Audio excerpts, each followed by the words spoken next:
புதுவையில் தொடர்ந்து 12 முறை சிறந்த கோச்சிங் சென்டருக்கான விருதை பெற்ற ஒரே கோச்சிங் சென்டர் நமது Sri Vivekanandar coaching centre. Popular centre for success since 1989. Contact VCC Nagarajan. Vivekanandar coaching centre and tutorial. Velalar street, Mudaliarpet, Pondicherry. Phone 0413235720.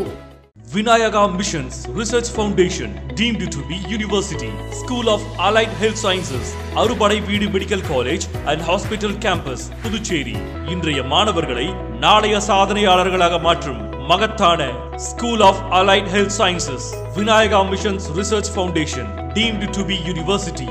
For admission, call toll free 1800309332.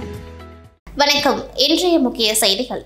புதுச்சேரியில் சட்டம் ஒழுங்கு கேள்விக்குறியாகியுள்ளது என பாஜக எம்எல்ஏ ஜான்குமார் ஆவேசம். புதுச்சேரியில் பாஜக பிரமுகர் கொலை வழக்கை சிபிசிஐடி பிரிவுக்கு மாற்ற வலியுறுத்தியிருந்தேன். ஆனால் தற்பொழுது புதுச்சேரியில் சில காலமாக ஆளுநர் மாளிகை, முதலமைச்சர் ரங்கசாமி வீடுகளுக்கு தொடர்ந்து வெடிகுண்டு மிரட்டல் வருகின்றது. சட்டம் ஒழுங்கு சரியான முறையில் இல்லை. இது தொடர்பாக மத்திய உள்துறை அமைச்சரை சந்தித்து முறையிட உள்ளேன். புதுச்சேரியில் மிக மோசமான குற்ற செயல்களில் ஈடுபடும் குற்றவாளிகள் என்கவுண்டர் மாதிரியான அதிரடியான நடவடிக்கைகள் எடுக்க வேண்டும் என பாஜக சட்டமன்ற உறுப்பினர் ஜான்குமார் அவர்கள் பேட்டியளித்துள்ளார். நடந்து கொலைக்கு ஒரு சிபிசிஐடி விசாரிக்கணும்னு நாங்கள் முதலமைச்சரும் மற்றபடி உள்துறை அமைச்சரையும் இதில் கவனம் செலுத்தணும்னு கேட்டிருந்தோம். கடைசியாக பார்த்தா வருகின்ற செய்திலாம் பார்த்தா முதலமைச்சர் வீட்டுக்கே வெடிகுண்டு மிரட்டல், கவர்னர் மாளிகைக்கு வெடிகுண்டு மிரட்டல், அது 1க்கு 2 முறையாக வெடிகுண்டு மிரட்டல் இருக்கிறது. ரொம்ப என்ன நடக்குதுன்னு எனக்கு ஒன்றும் புரியல. என்ன சட்டம் நிலைமை இருக்குது என்பது எனக்கே ஒன்றும் புரியல. தொடர்ந்து இந்த ஒரு வருஷத்தில் பார்த்தோம்னா, நீங்கள் கடந்த ஒரு வருஷத்துக்குள்ளே பார்த்தீங்கன்னா ஒரு சின்ன பெண்ணை கற்பழிச்சு அது மூட்டையில் கட்டி போட்டாங்க. அதுக்கு அப்பயே தூக்கி போட்டு அவனை 2 ஷூட் பண்ணியிருந்தால் பிரச்சனை இல்லை. நீங்கள் பண்ணாத வேலையை அங்கே ஜெயிலில் அங்கே போனோடனே அவங்க கொடுத்த டார்ச்சரில் அவன் சூசைட் பண்ணிக்கிறான். அப்போ நீங்கள் ஒரு ஷூட் பண்ணியிருந்தால் அப்பயே ஒரு பொதுமக்களுக்கு பார்க்குறவனுக்கு இந்த மாதிரி அறத்தல் பண்ணுறவனுக்கு ஒரு பயம் ஏற்படும். என்ன தான் எந்த ஒரு சாட்சியம் நிற்கலன்னா தண்டனை கிடைக்க போகிறது கிடையாது. இதில் இம்மிடியேட்டாக இந்த இது மத்திய அரசுக்கு கொண்டு போகணும். நாங்கள் பாரத பிரதமரையும் மற்றபடி உள்துறை அமைச்சரையும் நாங்கள் போய் நேரடியாக போய் சந்தித்து இதுக்கு என்ன தான் ஒரு விடிய காலம் அப்படின்னு சொல்லி கேட்க போகிறோம். ஸோ அதனால் என்னை பொறுத்த வரைக்கும் மாண்புக்கு முதலமைச்சருக்கே பாதுகாப்பு இல்லை, அவர் வீட்டுக்கே வெடிகுண்டு மிரட்டல், கவர்னருக்கே வெடிகுண்டு மிரட்டல்னா இது எங்களால் ஏற்றுக்கவே முடியாது. இதுக்கு ஒரு தீர்வு கிடைக்கணும்னு கேட்டுக்கிறேன். வணக்கம். இப்போது சட்டம் ஒழுங்கு சரியில்லை என்பதுக்கு ஒரு பேச்சே கிடையாதுங்க. இது எந்த இடத்த நம்ம ஒரு கண்டிஷன் அதிகமாக போட்டுட்டோம்னா பிரச்சனை இல்லாமல் கொஞ்சம் பயப்படுவாங்களேன்ற அர்த்தம். நீங்கள் ஈவன் தமிழ்நாட்டில் கூட பாருங்கள், எந்த ஒரு பிரச்சனை இருந்தாலும் உடனே அது போட்டு ஒரு என்கவுண்டர் மாதிரி போட்டு அந்த ஒரு கடுமையான ஒரு தண்டனை கொடுத்துட்றாங்க. கொஞ்சம் பயப்படுறாங்க. நீங்கள் பாருங்கள், ஊபிலாம் பாருங்கள், என்ன மாதிரி இது எப்பேற்பட்ட ரவுடிசமாக இருந்த ஊர் இன்றைக்கி என்கவுண்டர் பண்ணி அந்த ஊரே அமைதியாக இருக்குது. அதான் நம்ம ஊரில் வெறும் 16 லட்சம் மக்கள் வச்சுன்னு நம்ம இந்த நிலைமையில் இருக்கிறோம். அங்கெல்லாம் பார்த்தா 16 கோடி மக்கள், 25 கோடி மக்கள் வச்சுக்கின்னு அவ்வளோ அமைதியாக இருக்குது அந்த ஊர் என்பது தான் வேடிக்கை விஷயமா இருக்குது. நாம் இது உடனடியாக இதில் மத்திய அரசு தலையிட்டு இம்மிடியட்டான ஒரு ஆக்ஷன் எடுக்கணும் தான் என்னுடைய குறிக்கோள். இப்படியும் இருக்கோம் பார்த்தா உங்கள் மனநிலைமை என்ன, நீங்கள் என்ன பண்ணுவீங்க? உங்கள் ஃபேமிலி அது மாதிரி பண்ணியிருந்தா நீங்கள் என்ன மாதிரி சொல்லியிருப்பீங்க? உங்கள் ஆதங்க என்ன, உங்கள் ஆதங்க எப்படி இருக்கும்? அப்படி உங்கள் ஆதங்க எப்படி இருக்கும்? அது சட்டம் ஒழுங்கு பிரகாரம் இந்த நமக்கு இப்படி தான் இருக்குதான்னு கேட்குறேன். மற்ற இடத்துல இதே ஒரு வெளிநாட்டில் சிங்கப்பூரில் அப்படி பண்ண முடியுமா? ஒரு துபாயில் பண்ண முடியுமா? சொல்லுங்க பார்ப்போம். மற்ற கண்ட்ரியில் பண்ண முடியுமா? பண்ண முடியாது. எங்கே நான் பேசுகிறது அதாவது மத்திய அரசுகிட்ட இதை கொண்டு போகணும், நான் பாரத பிரதமரை சந்திக்கணும், உள்துறை அமைச்சர் அமித்ஷாவை சந்தித்து இந்த மாதிரியான பிரச்சனைலாம் இருக்குது தலையிட்டு இமீடியட்டான ஒரு ஆக்ஷன் எடுக்கணும்னு தான் சொல்ல வரோம். நாங்கள் இந்த கொலை கொண்ட இதுக்கு மாண்புக்கு முதலமைச்சரும் உள்துறை அமைச்சரும் இதுக்கு ஒரு சிபிசிஐடியை அமைச்சு அது உண்மையான குற்றவாளிக்கு தண்டனை வாங்கி கொடுங்கன்றதுக்கு நாங்கள் சொல்ல வரோம். நாங்கள் அப்படி சொன்னால் அடுத்த நாளே பார்த்தா இது மாதிரி வெடிகுண்டு மிரட்டல் முதலமைச்சருக்கே வருது, கவர்னருக்கே வருதுன்னு என்ன தான் நடக்குது பாண்டிச்சேரியில்னு நமக்கு ஒரு கேள்விக்குறியாகுது. எந்த ஒரு அசம்பாவிதங்கள் தண்டனை நடந்தாலும் அதுக்கு உடனடியாக ஒரு கடுமையான தண்டனை கொடுத்தோம்னா தண்டனைகள் குறையும் என்பதற்காக தான் வந்து இதுக்கு வந்து ஒரு உடனே ஸ்டெப் எடுக்கணும். மத்திய அரசுகிட்ட கொண்டு போய்ட்டு இதை மாதிரிலாம் பாண்டிச்சேரி நடக்குது, கொஞ்சம் தீவிரமாக ஒரு அதிகாரத்தை வந்து மாநில அரசுக்கு கொடுங்கன்றது கேட்கறதுக்காக தான் இந்த மாதிரியான ஒரு பிரச்சனைகள். இன்றைக்கி பார்த்தா அவர் சொல்கிறாரு சுப்ரீம் கோர்ட்லேயே வந்து என்கவுண்டர் கிடையாது. என்கவுண்டர் இல்லாமல் மற்ற ஸ்டேட்டில் இருக்குதா? பெரிய இதுக்கெல்லாம் வந்து என்கவுண்டர் பண்ணி தானே வராங்க. அப்போ என்கவுண்டரை கொண்டு வந்தோம்னா நம்ம ஆளுங்க வந்து அதோட வந்து ரவுடிங்க வந்து அதுலேருந்து கொஞ்சம் உஷாராக இருப்பாங்களே. அள்ள அள்ள குறையாத செல்வத்தை தரும் அட்சய திருதியை நாளை ஒட்டி இன்று தமிழகத்தில் உள்ள 45,000க்கும் மேற்பட்ட நகை கடைகளில் பெரும்பாலானவை இன்று காலை 5 மணிக்கே விற்பனையை துவங்கிவிட்டன. அட்சய திருதியை நாளான இன்று தங்கம் வாங்கினால் வாழ்வு செழிக்கும் என்று நம்பிக்கை கொண்ட பலர் தங்கம் விலை எண்ணத்தான் ஏறிக்கொண்டே சென்றாலும் ஒரு குண்டுமணி அளவுக்காவது தங்கம் வாங்கிட வேண்டும் என்று ஆர்வம் காட்டினர். ஆனால் சென்னை, கோவை, திருச்சி, மதுரை போன்ற முக்கிய நகரங்களில் உள்ள பிரபல நகைக்கடைகளில் அதிகாலை முதலே கூட்டம் அதிகமாக இருந்தது. அட்சய திருதியை நாள் என்றாலும் தங்கம் விலையில் எந்த மாற்றமும் இல்லை. நேற்று விலையான ஒரு பவுன் தங்கம் ரூபாய் 71,840க்கும் 1 கிராம் 8,980க்கும் விற்பனை செய்யப்பட்டது. கடந்த ஆண்டு அட்சய திருதியை மே மாதம் 10ஆம் தேதி வந்தது. அன்றைக்கு 1 கிராம் தங்கம் ரூபாய் 6,705க்கும் 1 பவுன் ரூபாய் 53,640க்கும் விற்பனையானது. அன்று மட்டும் தமிழகத்தில் 20,000 கிலோ என்ற அளவுக்கு ரூபாய் 15,000 கோடிக்கு தங்க நகை விற்பனையானது. அது முந்தைய ஆண்டை விட 20% விற்பனை அதிகம் என்று கூறப்பட்டது. ஆனால் இந்த ஆண்டு தங்கம் விலை கடுமையாக உயர்ந்த பொழுதும் விற்பனை அமோகமாகவே நடந்து வருவதாக நகைக்கடை உரிமையாளர்கள் மகிழ்ச்சியுடன் தெரிவித்தனர். அதனால் இந்த ஆண்டு அட்சய திருதியை நாளில் தங்கம் விற்பனை கடந்த ஆண்டை விட சாதனை படைக்கும் என்று நம்பப்படுகின்றது. ஸ்ரீகுமரன் தங்க மாளிகையின் உலகத்தரத்தில் 51வது கிளையும் புதுச்சேரியில் 2வது கிளை நேரு வீதியில் திறக்கப்பட்டு அதன் திறப்பு விழா கோலாகலமாக துவங்கப்பட்டது. நிறுவனத்தின் சேர்மன் சந்திரன் மற்றும் இயக்குனர் பரமசிவம், அவரது துணைவியார் புவனேஸ்வரி, நிர்வாக இயக்குனர் வினீத்குமார் ஆகியோர் ரிப்பன் வெட்டி திறந்து வைத்தனர். மேலும் இதில் சிறப்பு விருந்தினராக முதலமைச்சர் ரங்கசாமி மற்றும் பொதுப்பணித்துறை அமைச்சர் லட்சுமி நாராயணன் ஆகியோர் கலந்து கொண்டு குத்துவிளக்கேற்றி முதல் விற்பனையை துவக்கி வைத்தனர்.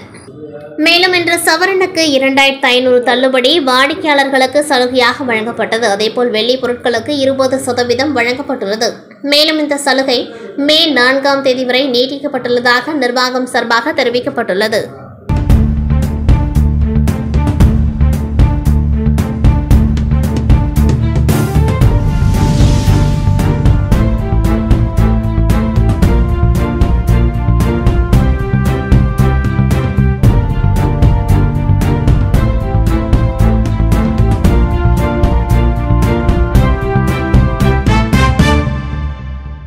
புதுச்சேரி கம்பன் கழக பேரவையின் ஆலோசனை கூட்டம் எஸ்.வி. பட்டேல் சாலையில் உள்ள சர்க்குரு ஹோட்டலில் நடைபெற்றது. விழாவில் சிறப்பு அழைப்பாளராக கம்பன் கழக புரவலரும் முதலமைச்சருமான ரங்கசாமி கலந்து கொண்டு வாழ்த்துரை வழங்கினர். மேலும் இந்த விழாவில் கம்பன் கழக தலைவர் செல்வகணபதி எம்பி, கம்பன் கழக செயலாளர், முன்னாள் சபாநாயகர் சிவக்கொழுந்து உள்ளிட்டோர் கலந்து கொண்டு வாழ்த்துரை வழங்கினர். இந்த ஆண்டு 58வது கம்பன் விழாவை சிறப்பாக கொண்டாடுவது குறித்து ஆலோசிக்கப்பட்டது. வரும் மே மாதம் 9, 10, 11 ஆகிய தேதிகளில் கம்பன் விழா நடத்த முடிவு செய்யப்பட்டு ஆலோசிக்கப்பட்டது. கம்பன் கழக நிர்வாகிகள், உறுப்பினர்கள் கலந்து கொண்டார்கள். புதுச்சேரி அரசின் சமூக நலத்துறை மற்றும் பிற்படுத்தப்பட்ட சிறுபான்மையினர் நலத்துறை சார்பில் மேட்டுப்பாளையம் பகுதியில் நலத்திட்ட உதவிகள் பயனாளிகளுக்கு வழங்கும் துவக்க விழா மேட்டுப்பாளையம் பகுதியில் நடைபெற்றது. நிகழ்ச்சியில் முதலமைச்சர் ரங்கசாமி கலந்து கொண்டு ரூபாய் 5.73 கோடி செலவில் மாணவர்களுக்கு மிதிவண்டி வழங்கினார். தொடர்ந்து மூத்த குடிமக்களுக்கு போர்வைகள், காலணிகள் உள்ளிட்ட நலத்திட்ட உதவிகளையும் வழங்கினார். விழாவில் சபாநாயகர் செல்வம், அமைச்சர்கள் நமச்சிவாயம், தேனி ஜெயக்குமார், சட்டமன்ற உறுப்பினர்கள் உள்ளிட்ட ஏராளமானோர் கலந்து கொண்டார்கள். முன்னதாக விழாவில் பேசிய முதலமைச்சர் ரங்கசாமி, ஆண்டுதோறும் பட்ஜெட்டில் கல்வி மற்றும் சுகாதாரத்துறைக்கு அதிகப்படியான நிதி ஒதுக்கப்பட்டு வருவதாகவும், மேலும் முதலமைச்சர் திட்டங்களை அறிவிப்பார், ஆனால் செயல்படுத்த மாட்டார் என பொறாமையில் எதிர்க்கட்சிகள் கருத்து தெரிவித்த நிலையில் மக்கள் மீது அதிக அளவில் வரி போடாமல் சாமர்த்தியமாக அறிவித்த அனைத்து திட்டங்களையும் அரசு செயல்படுத்தி வருகின்றது என்றார். தொடர்ந்து பேசியவர், கடந்த ஆட்சிக் காலத்தில் அரசின் காலி பணியிடங்கள் நிரப்பப்படாமல் இருந்த நிலையில் தற்பொழுது 5,000 அரசு பணியிடங்கள் நிரப்பப்பட்டுள்ளதாகவும், மக்களுக்கு ஏற்றவாறு திட்டங்களை அரசு செயல்படுத்தி வருகின்றது எனவும் தெரிவித்தார்.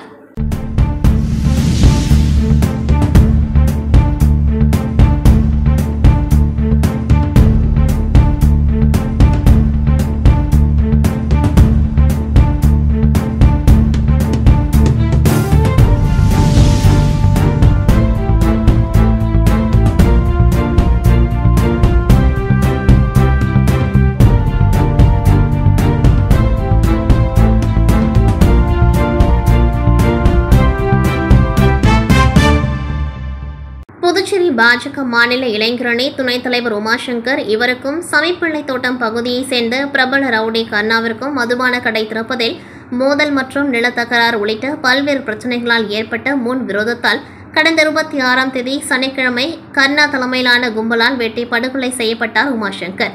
இந்நிலையில் இதுகுறித்து வழக்கு பதிவு செய்த லாஸ்பேட்டை போலீசார் கர்ணன் உள்ளிட்ட 11 பேரை கைது செய்து சிறையில் அடைத்தனர்.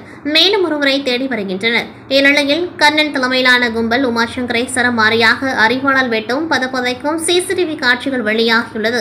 அந்த வீடியோவில் 4 இருசக்கர வாகனங்களில் வரக்கூடிய கொலையாளிகள் சட்டென இறங்கி உமாசங்கரை அரிவாளால் வெட்ட துவங்குகின்றனர். உடனே நிலை தடுமாறி கீழே விழுந்த உமாசங்கரை கர்ணன் தலைமையிலான கும்பல் விடாமல் வெட்டுகின்றது. பின்னர் இருசக்கர வாகனத்தில் ஏறி சென்ற கொலையாளிகள் மீண்டும் இறங்கி வந்து உமாசங்கரை ஆக்ரோஷமாக வெட்டிவிட்டு அங்கிருந்து தப்பி செல்கின்றனர். இதுகுறித்த சிசிடிவி காட்சிகள் வெளியாகி பரபரப்பை ஏற்படுத்தியுள்ளது.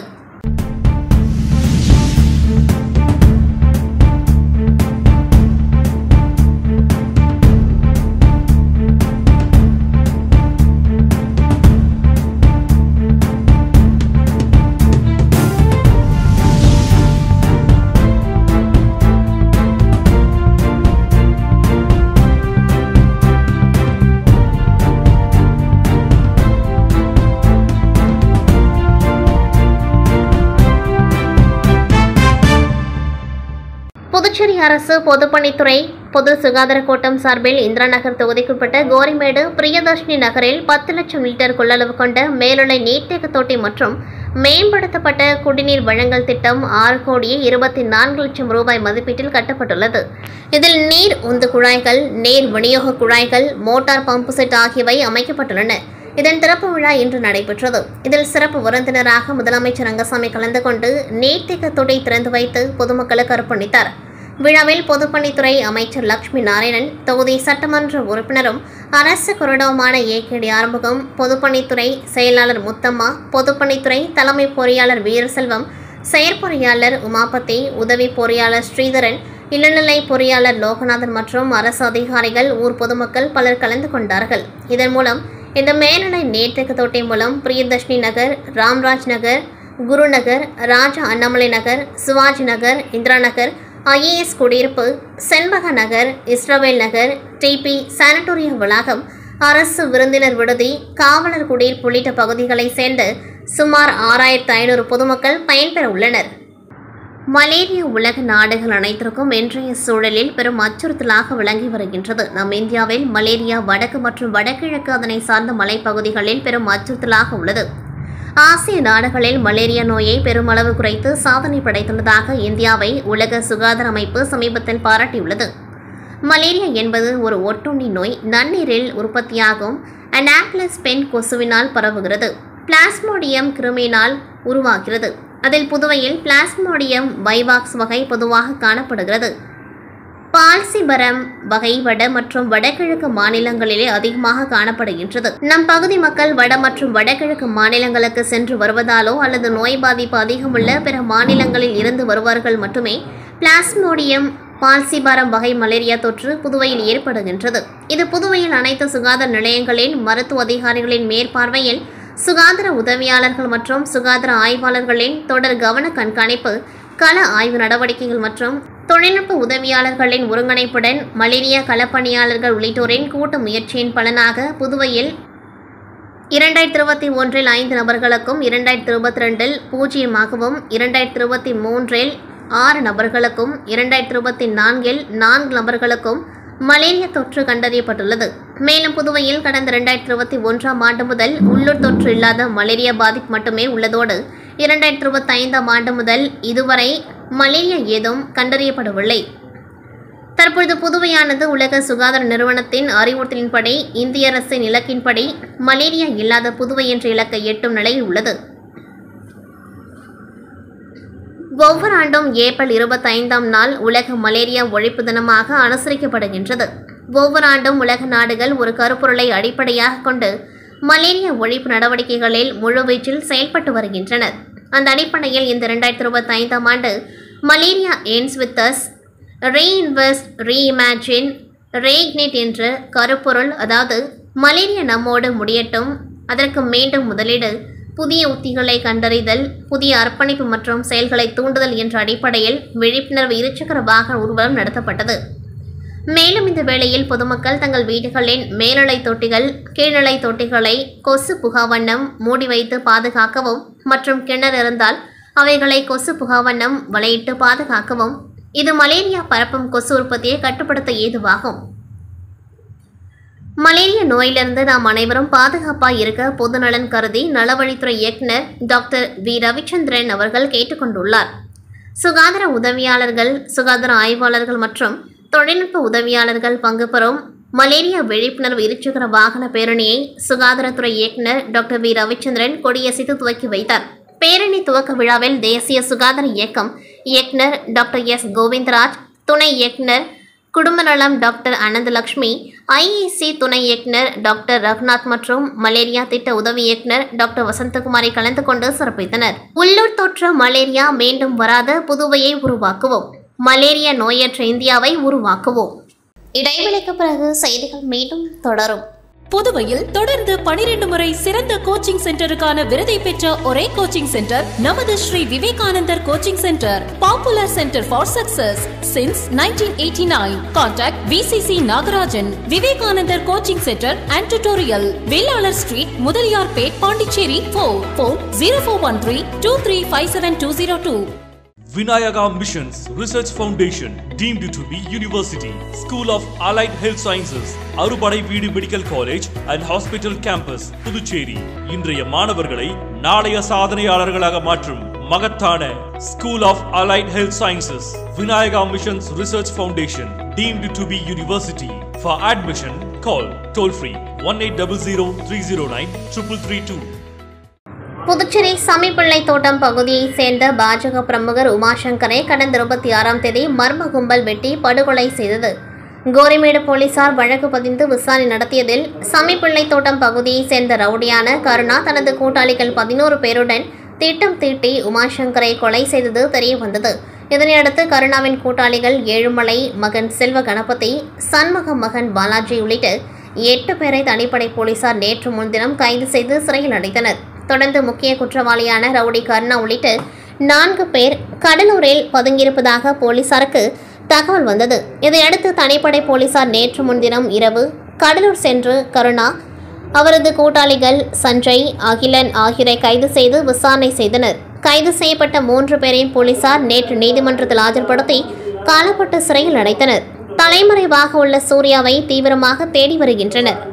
சிதம்பரம் வட்டம் பூலாமேடு பெரிய தெருவில் எழுந்தருளி உள்ள முத்துமாரியம்மன் சன்னதியில் இன்று காலை 10:30 மணியளவில் பூரண மகா கும்பாபிஷேகம் நடைபெற்றது.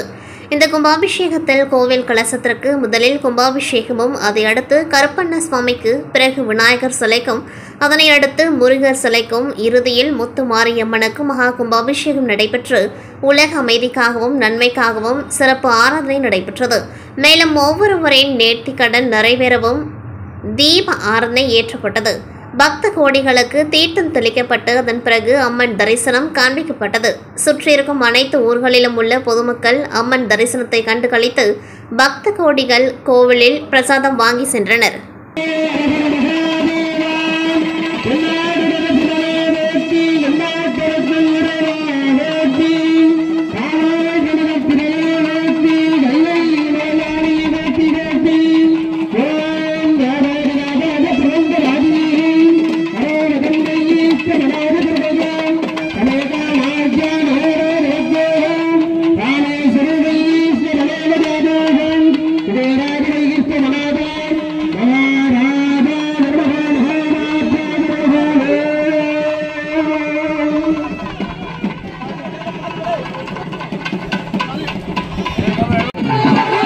நமது கோவில் கும்பாபிஷேகம் முடிந்து பக்த மெய்யன்பர்கள் மீது தற்பொழுது புனித நீர் தெளிக்கப்படுது.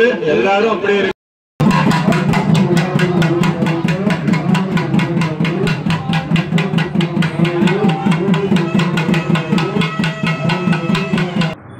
மார்ச் மற்றும் ஏப்ரல் மாதத்தின் துவக்கத்திலேயே வெயிலின் தாக்கம் அதிகமாக காணப்படும் நிலையில் குறிப்பாக நகர்ப்புறங்களில் சுற்றுச்சூழலை மேம்படுத்தவும் காற்று மாசுபாட்டை தடுக்கவும் தொடர்ந்து அடுத்த கட்டமாக மியாவாக்கி காடுகள் அமைக்கும் பணியை அன்ன பிரதோஷனா அறக்கட்டளை மேற்கொண்டு வருகின்றது.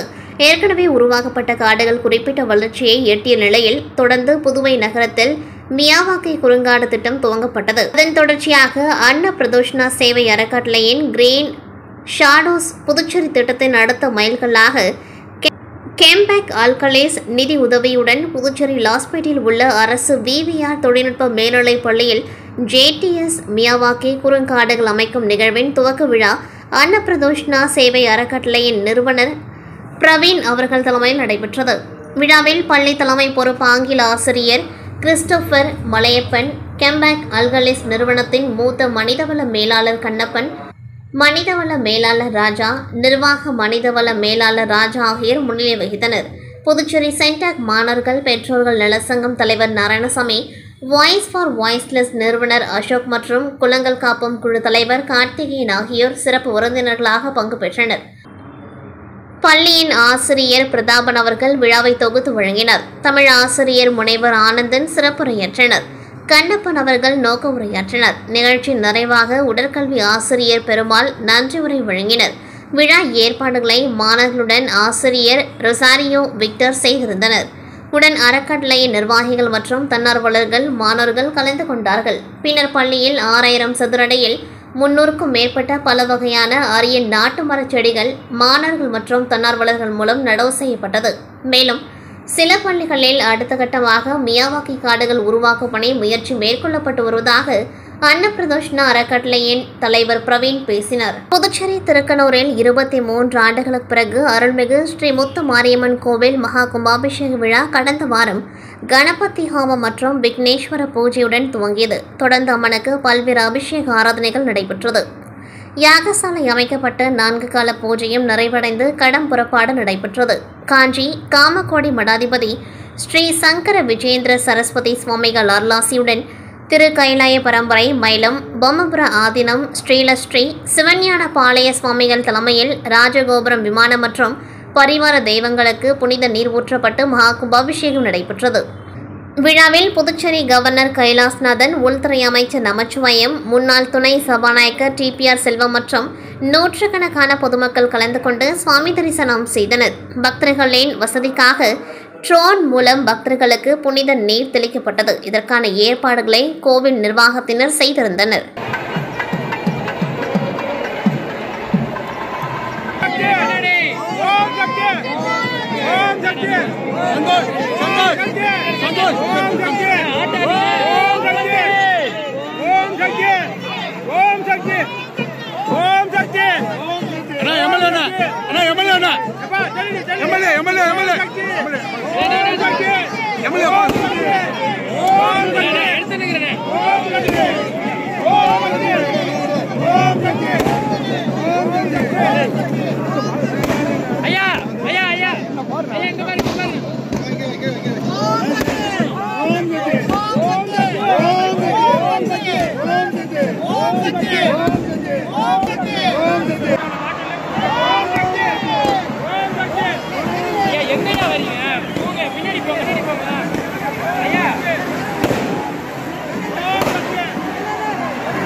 புதுச்சேரி அடுத்த திருக்கனூர் ஸ்ரீ முத்து மாரியம்மன் ஆலய மகா கும்பாபிஷேக விழாவை ஒட்டி இந்திய தேசிய காங்கிரஸ் கட்சியின் ராஜீவ்காந்தி பஞ்சாயத்து ராஜ் அமைப்பின் தேசிய ஒருங்கிணைப்பாளர் இனாமுல் ஹசன் சார்பில் ஆயிரக்கணக்கான பக்தர்களுக்கு நீர்மோர் மற்றும் அன்னதானம் புதுச்சேரி பிரதேச காங்கிரஸ் கமிட்டியின் மாநில செயலாளர் சுரேஷ் அவர்கள் தலைமையில் திருக்கனூர் கடைவீதியில் வழங்கப்பட்டது.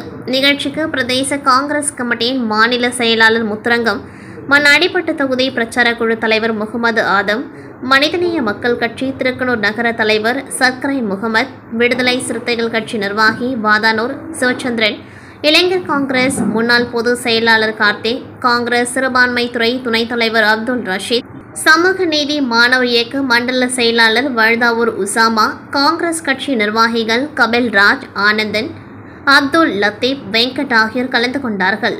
புதுச்சேரி உப்பளம் சட்டமன்ற தொகுதிக்குட்பட்ட சன்னியாசி தோப்பு மயானம் சாலையில் அமைந்துள்ள யூ வடிவ வாய்க்காலில் மறுமுறை கட்டுதல் பணிகள் மேற்கொள்ள அப்பகுதி மக்கள் சட்டமன்ற உறுப்பினரிடம் கோரிக்கை வைத்திருந்தனர். அதை ஏற்ற சட்டமன்ற உறுப்பினர் புதுச்சேரி நகராட்சி சட்டமன்ற உறுப்பினர் தொகுதி மேம்பாட்டு நிதியின் கீழ் ரூபாய் 19,78,780 ரூபாய் ஒப்பந்த தொகையுடன் இந்த பணி துவங்கப்படுகின்றது. இந்த பணிக்கான பூமி பூஜை விழா இன்று உப்பளம் தொகுதி சட்டமன்ற உறுப்பினர் வி அனிபால் கென்னடி அவர்களின் தலைமையில் நடைபெற்றது. சட்டமன்ற உறுப்பினர் முன்னின்று பூஜை செய்து பணியை துவக்கி வைத்தார். நிகழ்ச்சியில் அதிகாரிகள் மற்றும் பொதுமக்கள் பங்கேற்று வாழ்த்துக்களை தெரிவித்தனர். மொத்தமாக 4 மாதங்களில் பணிகள் நிறைவடையும் என திட்டமிடப்பட்டுள்ளது. உடன் நகராட்சி இளநிலை பொறியாளர் சண்முகம், கழக தொகுதி செயலாளர் சக்திவேல், மாநில சிறுபான்மை அணி துணை அமைப்பாளர் நோயல், மாநில மீனவர் அணி துணை அமைப்பாளர் விநாயகமூர்த்தி, கிளை செயலாளர்கள் ஈசாக், ராகேஷ், கழக சகோதரர்கள் மோரிஸ், ரகுமான் ஆகியோர் கலந்து கொண்டார்கள்.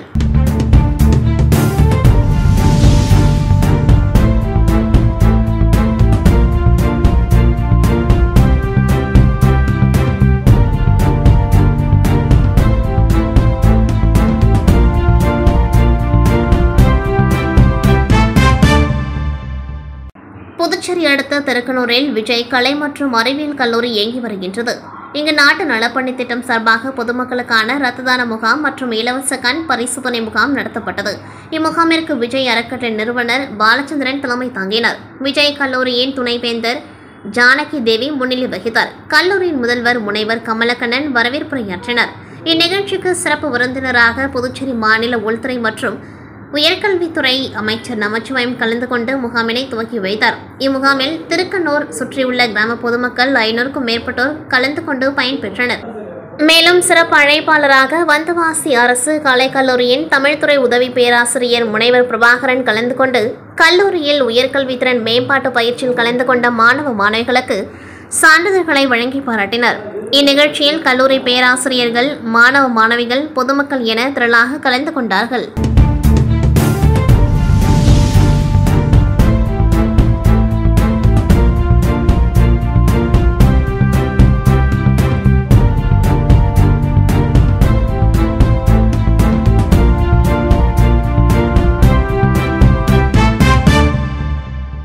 ஜேஎஸ்ஆர் தமிழ்நாடு தொடக்கப்பள்ளி ஆசிரியர் கூட்டணியின் சார்பாக கடலூரில் நடைபெற்ற மாநில ஆலோசனை கூட்டத்தில் நிறுவன பொதுச் செயலாளர் ஜெகநாதன் பேசியதாவது, பழைய ஓய்வூதிய திட்டத்தையும் இடைநிலை ஆசிரியர் ஊதிய முரண்பாடுகளை விரைவில் தமிழக முதல்வர் முடிவெடுக்க வேண்டுமென சங்கத்தின் சார்பாக கோரிக்கை வைத்தனர். மற்றும் சட்டமன்றத்தில் 110 விதியின் கீழ் அறிவிப்பு மத்திய அரசுக்கு இணையாக தமிழக ஆசிரியர்களுக்கு வழங்கியது 2% அகலப்படி, பண்டிகைக்கு முன்பணம் 2000, திருமண முன்பணம் 50,000, பொங்கல் பரிசு ஓய்வூதியருக்கு 500 முதல் 1000 வரை, ஓய்வூதியதாரருக்கு பண்டிகைக்கு முன் பணம் 4000 முதல் 6000 வரை, சட்டமன்றத்தில் 9 அம்ச கோரிக்கையை நடைமுறைப்படுத்திய தமிழக அரசுக்கு ஜேஎஸ்ஆர் சங்கத்தின் சார்பாக நிறுவனர் ஜெகநாதன் நன்றி தெரிவித்தார். காரைக்கால் அடுத்த தலத்திருவில் அமைந்துள்ள பழமை வாய்ந்த ஸ்ரீ சிவகாமி அம்மன் சமேத ஸ்ரீ சிவலோகநாத சுவாமி தேவஸ்தான தங்க மாரியம்மன் ஆலயத்தில் கொடியேற்றம் 27ஆம் தேதி நடைபெற்றது. தொடர்ந்து 3ஆம் நாள் தங்க மாரியம்மன் பல வண்ண மலர்களால் அலங்கரிக்கப்பட்டு சீம வாகனத்தில் எழுந்துள்ளே பக்தர்களுக்கு அருள் பாலித்தார். முன்னதாக மூலவருக்கு சிறப்பு அபிஷேகமும் அதனைத் தொடர்ந்து சகஸ்ரநாம அர்ச்சனையும் மகா தீப ஆராதனையும் நடைபெற்றது. இதில் ஏராளமானோர் பங்கேற்று சுவாமி தரிசனம் செய்தனர். பின்னர் தங்க மாரியம்மன் சிம்ம வாகனத்தில் எழுந்தருளி வீதி உலாவும் நடைபெற்றது. திருவிழாவின் முக்கிய நிகழ்ச்சியான தீமிதி திருவிழா மே 5ஆம் தேதி நடைபெற உள்ளது.